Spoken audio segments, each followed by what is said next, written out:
Hi everyone. Hello. Very friendly place. Thank you all for having me here. So I'm just going to jump right in because there's a lot I want to say and some ideas I want to share, and ways that you can collaborate at work to be happier where you are now, or maybe even shift into something else. And I'm going to look at some different generations and talk about how we can collaborate better amongst those generations. And then I'm going to leave you with a challenge that you can think about over the weekend, and hopefully that'll make you say TGIM on Monday. So let's start with the baby boomers. Are there some of those in the room? Oh, yes. Okay. I too am a baby boomer. I'm at the tail end. You could call me a bit of an Xer as well. I'm a little bit on the cusp. Obama is a baby boomer, but a lot of people think he could be the next generation as well. So we sort of float, but I definitely grew up as a traditional baby boomer. Let's see, I'll get this thing to change. So baby boomers are born between 46 and 64. Largest workforce in the history of our nation until now.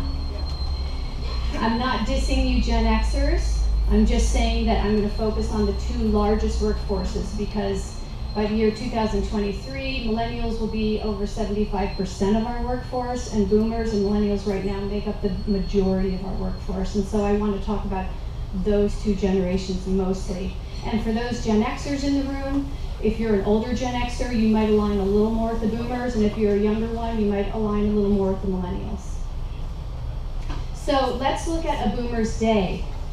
So you've just gotten through Friday, let's say Saturday, if you have kids, for example. You went to their soccer games and you're running them all around, and you're getting your laundry done, and you're doing your gardening, and then maybe you went out with friends that night.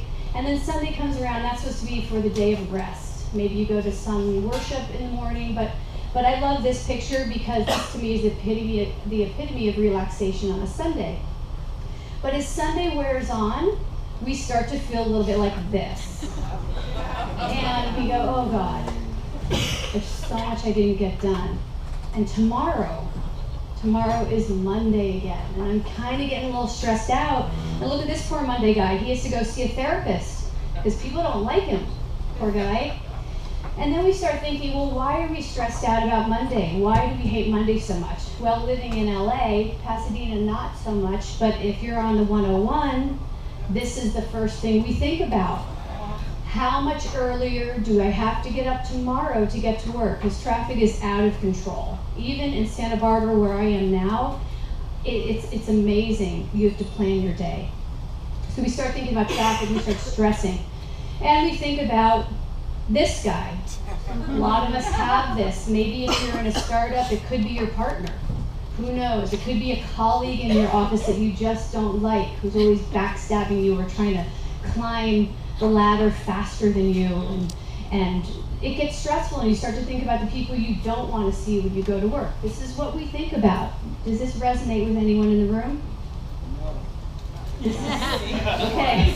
And then we think about everything we never got done over the weekend, because with technology, we have emails and deliverables and texts and voicemails, and we don't get to it. So we are totally stressed out. And what do? We start already thinking about Friday. When is Friday going to come? We don't dream about Mondays. We hate Mondays. We're starting to dream about Fridays. Did you know that baby boomers think of TGIF the most? That's the generation. Because guys like Alan Stillman from Bucknell went into that. He kept hearing about this when he was at Bucknell, and he created TGI Fridays, TGIF. And that's where boomers could go on a Friday and unwind from a long, hard working day. And so he bought into that concept. It was a very successful franchise.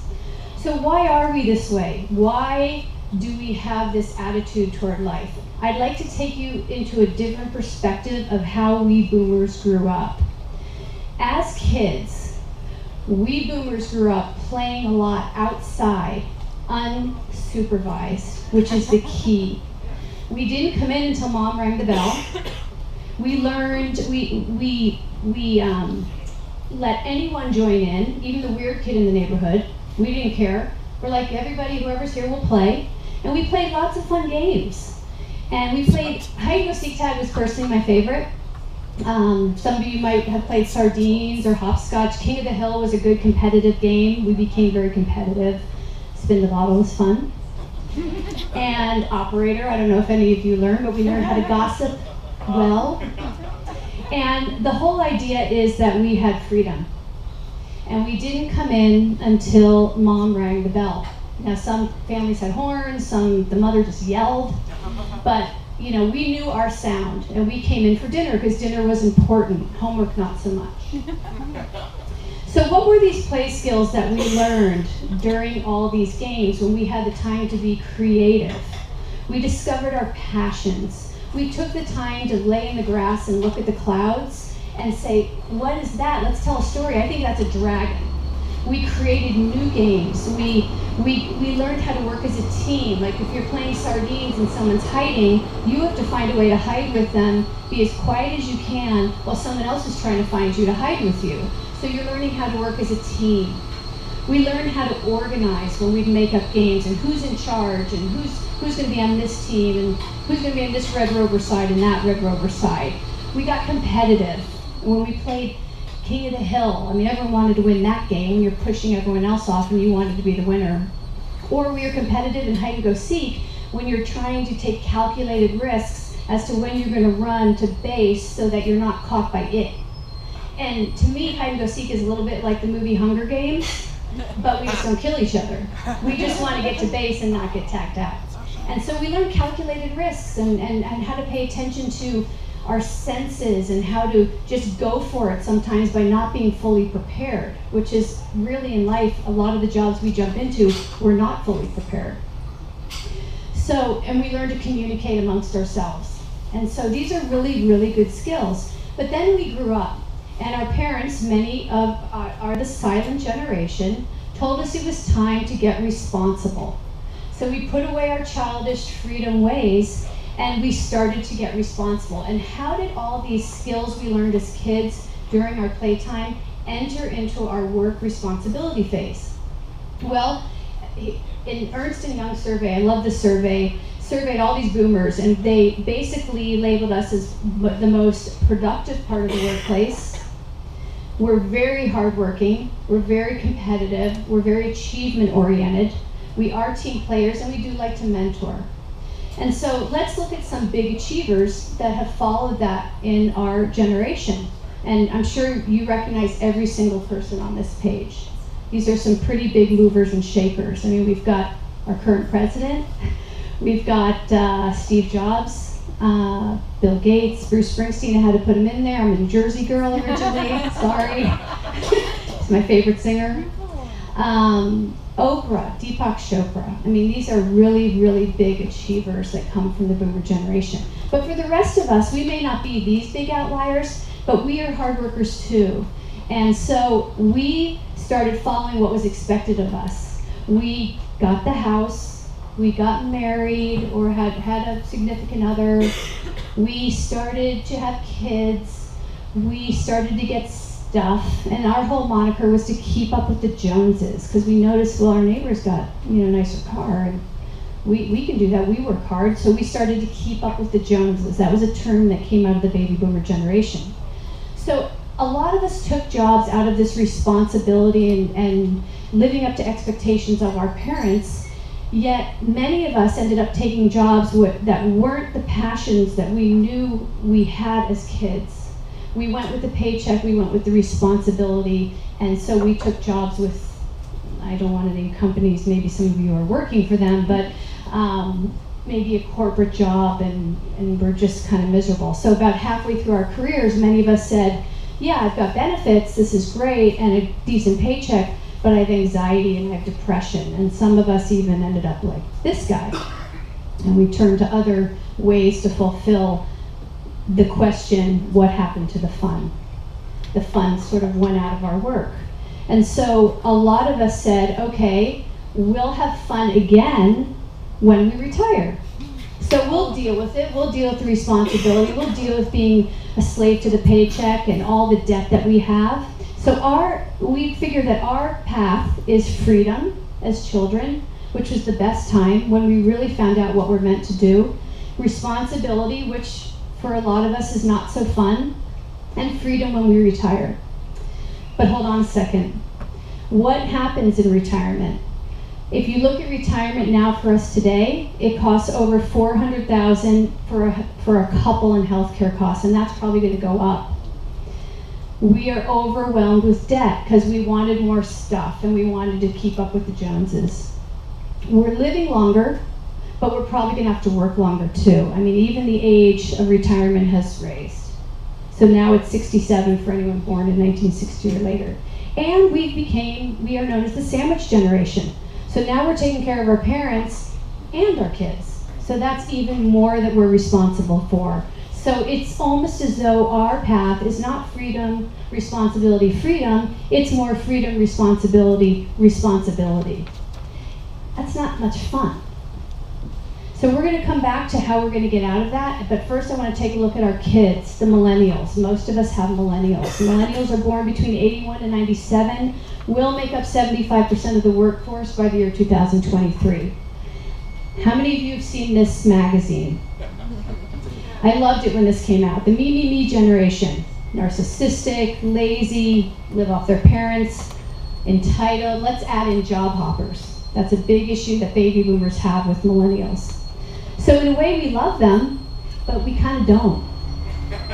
And we feel a little guilty about that, but we resent them. And who created them? We did. We became the helicopter parents. How did this happen? We had all this unsupervised play to figure out what we loved, and then we got responsible. But with our kids, we said, we're not going to let you do that. We want you to have it all. So we're going to help you, and we're going to monitor you, and we're going to make sure your life is better than the Joneses. You're going to surpass the Joneses. And so we started to schedule our kids, and the term play date started to enter into our life. I'd never heard of a play date before. So we even scheduled our kids before they were in the womb. I knew mothers who had their kids on nursery school waiting lists when they were pregnant. So these poor kids are born scheduled before they're born. And as they were young, we said, okay, what are you good at? Because you have to get into Stanford, and you have to get into MIT or Harvard. So we need to see what you're good at. So we're going to put you in ballet and dance starting at 3. We're going to start to tutor you. We're going to get you personal coaches. I know a woman who hired a coach for her son starting at age 5, a baseball, a basketball, a golf, and a tennis coach. And violin. And he had a propensity for golf and ended up going to Stanford. So that was an extreme in my book, but we scheduled our kids, and we gave a trophy for just showing up.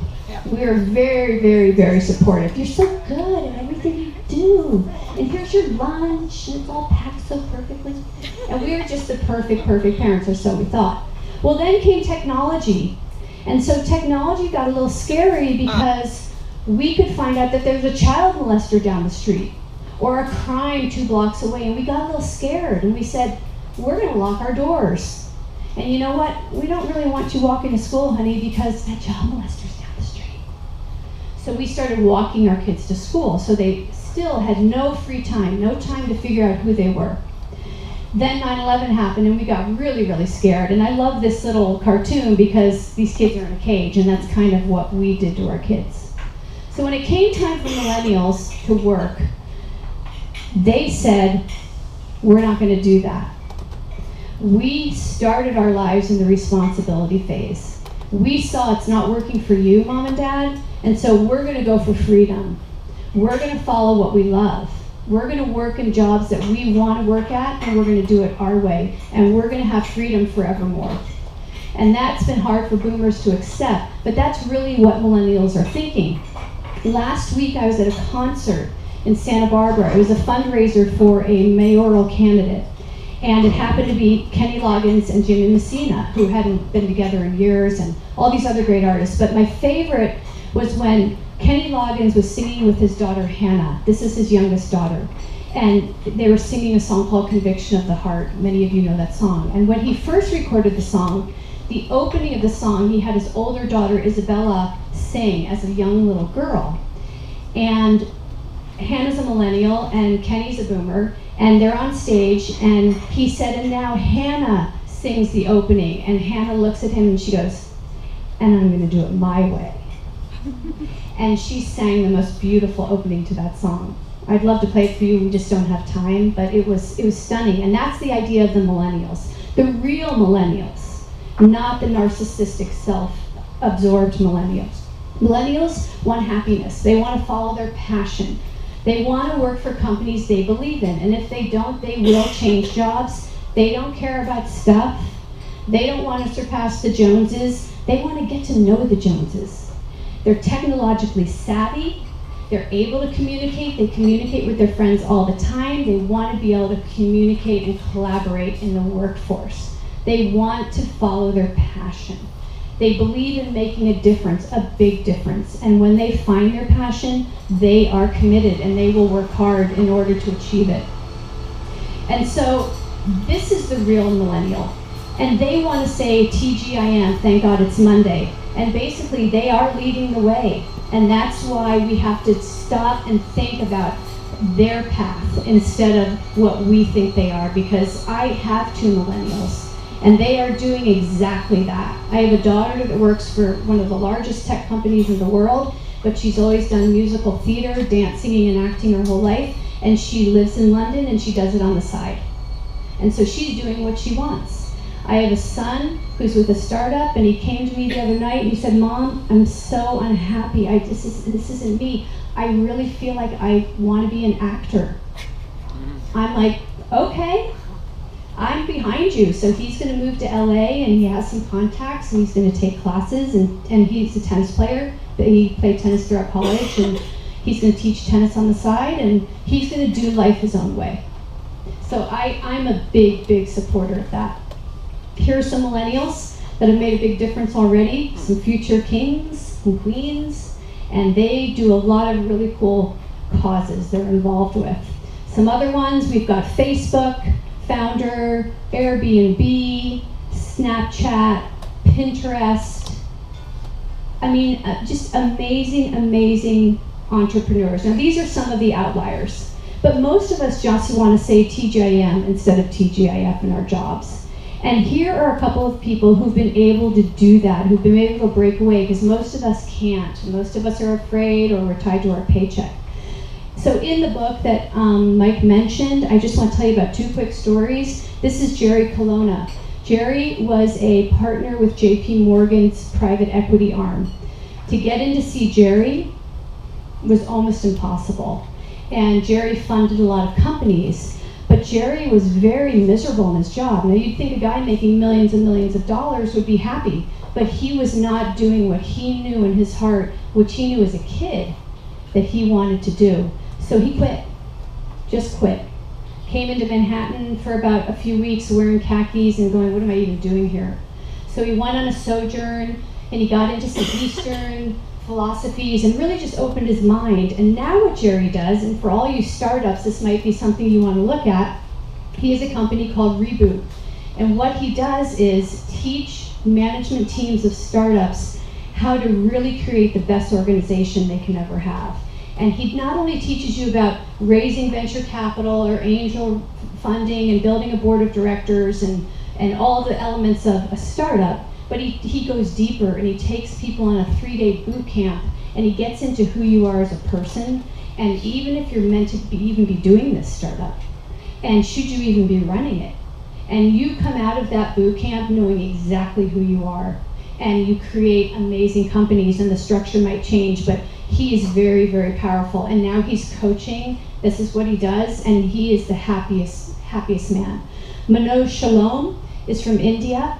The Indian dream, according to Manoj, during the baby boomer generation was you go to the United States to get your graduate degree. Now a lot of people from India come for their undergrad, but it was for your graduate degree, and then you live the American dream. You get the house, the family, the job. You try and go with a tech company. So Manoj became the CEO of a software company, had about 200 employees, absolutely hated it. He was more interested in what his wife, Jyoti, which is Jody in Hindu, she collected deity art and taught Vindata yoga. And so he started as a hobby helping her collect Buddhist and Hindu deity art and learning about Hindu archetypes and what your archetype is. And so he ended up getting himself fired so that he could pursue what he really wanted to do. And now they're the biggest collectors of Hindu and Buddhist deity art in the world. And he ended up having his Nadi scrolls read in India, and you'll have to read the book to hear more about that and learn about maybe your archetype. And his story is really cool. So when I see him now, he's in a t-shirt and bare feet. And he's got to be the happiest man on this planet. So I love this guy. So these guys, these two people have discovered the responsibility, freedom now. But how do you find it? All of you who might be wanting to say TGIM in your job today, how do you do it? You collaborate. You collaborate, and right now we have the perfect match. We have the millennials who are very forward-looking. They will take risks. They'll work hard when they're motivated. Multitasking comes naturally. Boomers, we're not as good at that.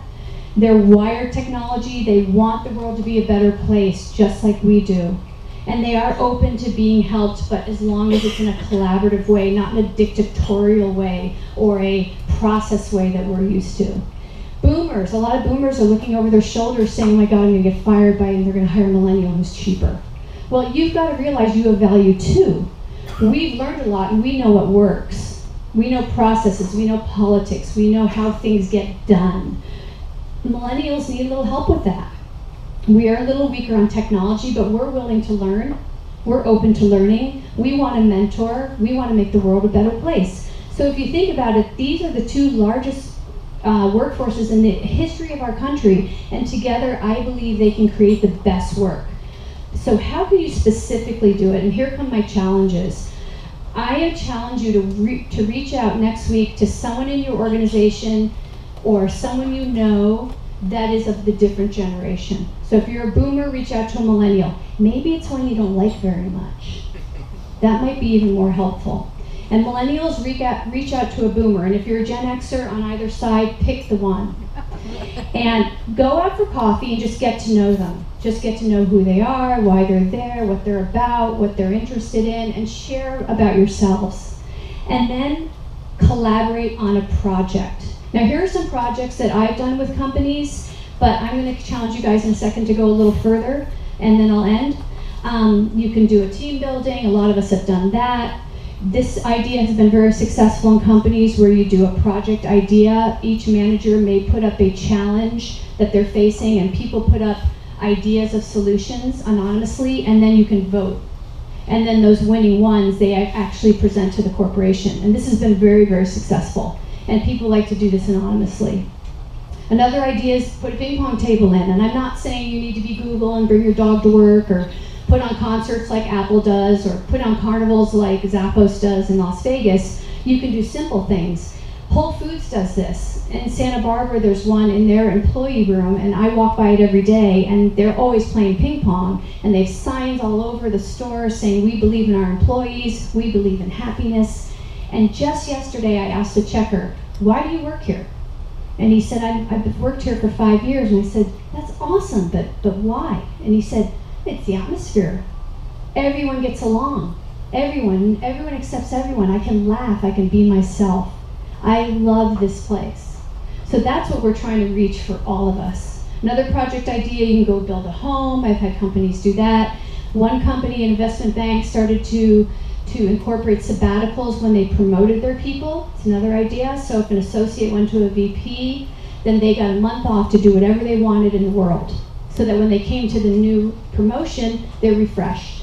I really, really like the sabbatical idea.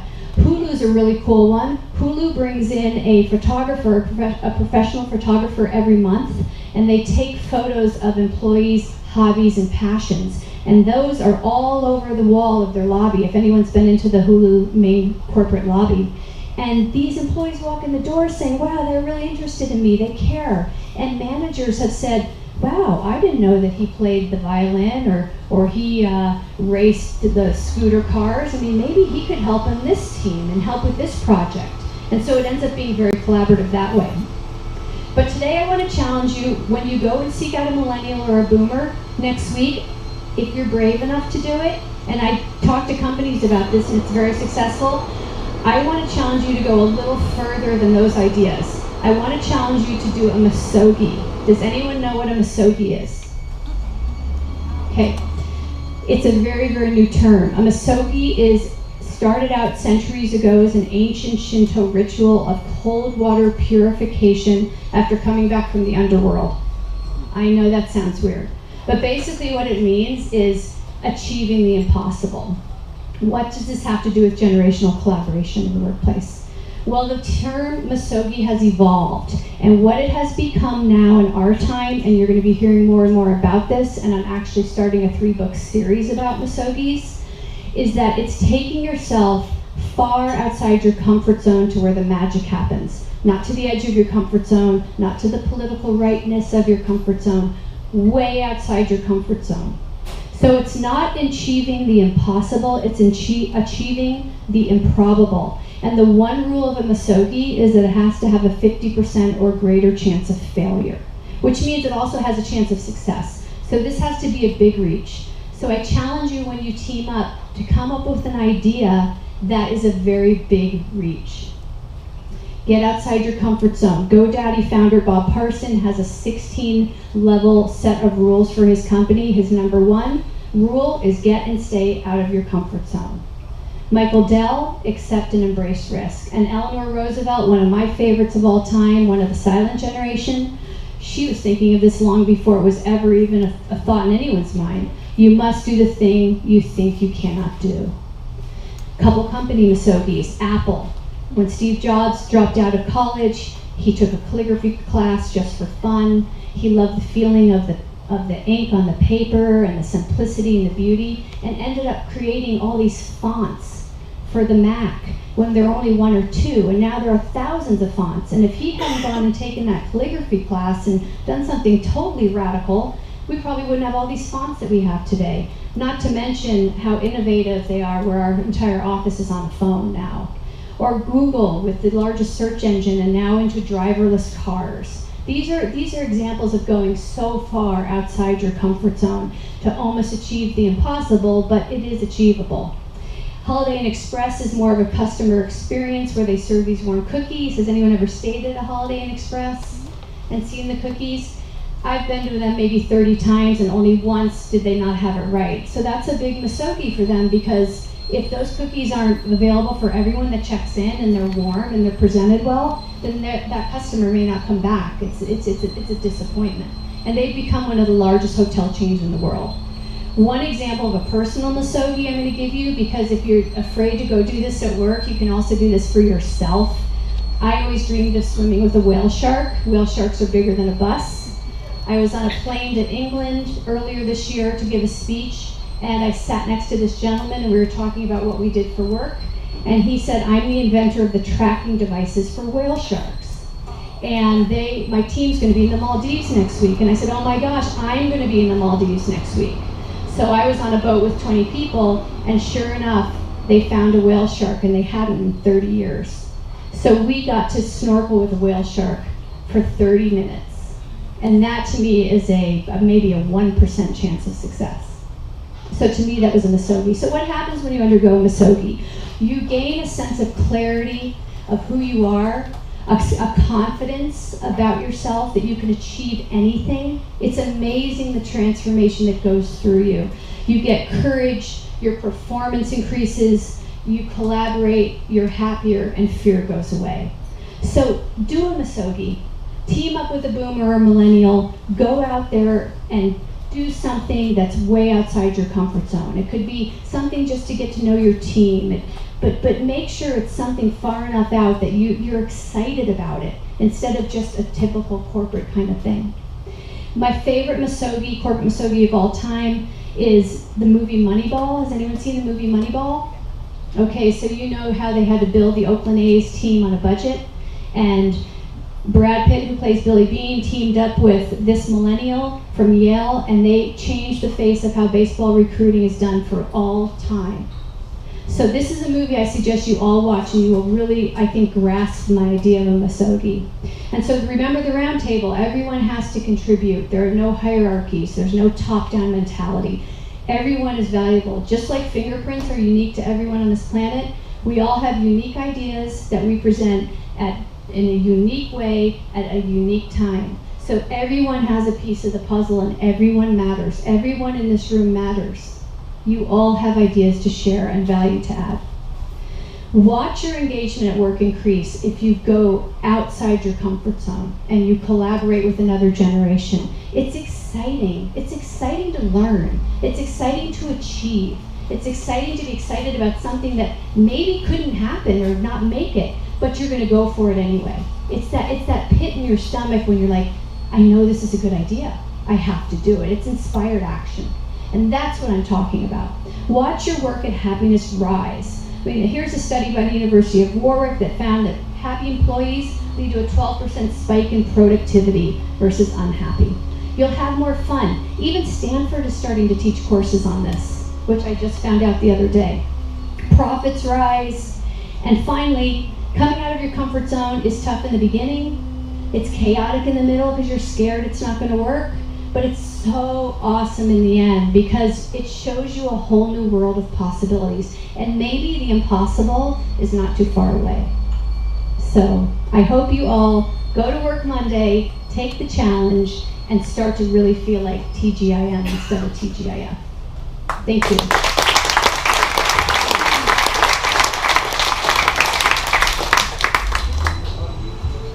Thank you, Jody. Very inspired and impassioned and educated perspective on the differences in various generations and work styles and value propositions. And I think that's really important for us to embrace as entrepreneurs because inevitably we're going to be working with various generations. It's important to understand where they're coming from and what they actually value when it comes to the workplace and sharing ideas and collaborating. So I think that's really awesome. And I think kind of coming to Friday Coffee Meetup, especially the first timers here, raise your hand again. You guys are misogiing it up anyway. I mean, this is kind of a little bit of a risk, you know, and you have an opportunity to collaborate. There's not a lot of millennials here. I'm one, by the way, if you guys want to. We got another one here, maybe two or three. So you can tell, you're like, yes, you like attention, you have the mic, you are a millennial. I understand that. I'm doing it my way, yes. And I cannot be rallied or controlled, that's right. I got the mic. I'm sorry. Getting back to it. So we're opening up to Q&A now. If you have a question, raise your hand. John will walk around with the mic. Please share questions. If you'd like to share stories later. Jody, will you be hanging out with us for a little bit? Can I ask one question? Yes, one question. Only one. Only one. I just want to ask, is there anyone in the room who's undergone a misogi? Just the exact one with the water. Oh, she's done the literal misogi under the waterfall. And how did you feel? Has anybody ever done an ice bath or the, Wim Hof, whatever it is? Yeah. Wim Hof. I mean, it is physically so exhilarating. Endorphins pull out of you, and they just. Yeah, when you do that cold water rush, the endorphins, it has such an amazing effect on your physical body that you will never forget it. So, yeah, I should do it yearly for like 10 years. That's awesome. Yeah. Is Bradshaw here? Oh yeah, I'm here. Oh, why don't you talk about yours? I love yours. Oh, I had a crazy idea. I worked with a songwriter. He wrote a famous song called Peaceful Easy Feeling, and he wrote it in San Diego. And I had an idea to write a letter to the mayor of San Diego asking him to call it Peaceful Easy Feeling Day on the anniversary, the 40th anniversary of the song. And I thought it was so crazy that I didn't tell anybody I was doing it. And then the mayor called me and said, that's a great idea.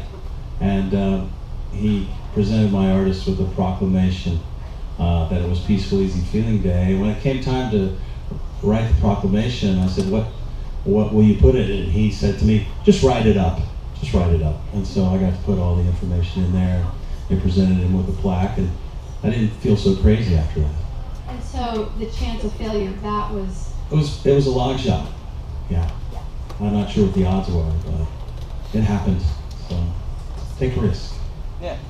Thank you. Does anyone have a question for Jody? Jody, you forgot to mention or talk about your background and experience. Oh, yes. You want to tell us a little bit about yourself? Sure, I'll just really quickly. So before I started doing this and writing, I've actually always been a writer. That's something I discovered as a child. I always encourage people to go back to their childhood. And I've written poems and stories, and now I've written books, and I write for lots and lots and lots of publications and speak around the world. But before this, I was an investment banker. And before that, I was in television. So there's actually a path there. And I always followed inspired action, and I took big risks. A big risk I took was when I was working for a small media company, and Larry Tisch owned CBS Network at the time, and he was sitting in the ballroom at an event with Howard Stringer, who was running CBS at the time, and one of the commissioners of the Federal Communication Commission, and no one would walk up to them. There were cameras all around them. I was so nervous, and I always wanted to work for CBS. I was so scared, and I said, I'm just doing it. And I walked up to him and I said, hi, Larry Tisch, I'm Jody. I'm going to work for you. And he just said, Jody, do you know Howard? Howard, this is Jody. And we sat there for 10 minutes, the four of us talking. James Coelho was the commissioner. And 3 months later, I was working at CBS. The chance of that happening was like none.